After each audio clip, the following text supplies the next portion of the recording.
গুলিবিদ্ধ করার ৫৬তম দিন। এই ৫৬তম দিন পর্যন্ত, ১ থেকে ৫৬তম দিন পর্যন্ত আমাদেরকে বিভিন্ন সাফারিংসের মধ্যে দিয়ে যাইতে হয়েছে।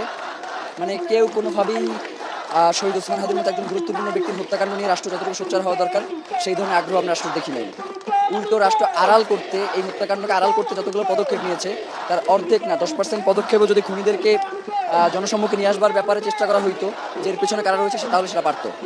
তো এখন ব্যাপার যেটা, সেটা হচ্ছে তারা এর আগে একবার বলেছে যে তাদের ৯০% তদন্ত কমপ্লিট হয়ে গেছে, মাত্র ১০% বাকি আছে। তো এরপরে যারা যে চার্জশিটটা দাখিল করলো আদালতে, সেখানে দেখা গেল যে এই খুনের সাথে, খুনের মাস্টার মাইন্ডের যোগসূত্রের ব্যাপারে কোনো উল্লেখ এখানে নাই। এরপরে আপনার এই যে খুনির সাথে মাহবুবুল আলম হানিফের যে সিঙ্গাপুরে বৈঠক হয়েছে, এই ব্যাপারে কোনো উল্লেখ নাই। শত কোটি টাকার যে বিনিয়োগ হয়েছে, সেই ব্যাপারে কোনো তথ্য নাই। এরপরে ডালটন হীরা সহ যারা ওসমান হাদিকে খুনের ব্যাপারে বিভিন্ন সময় হুমকি দিয়েছে, তাদের ব্যাপারে কোনো তথ্য নাই।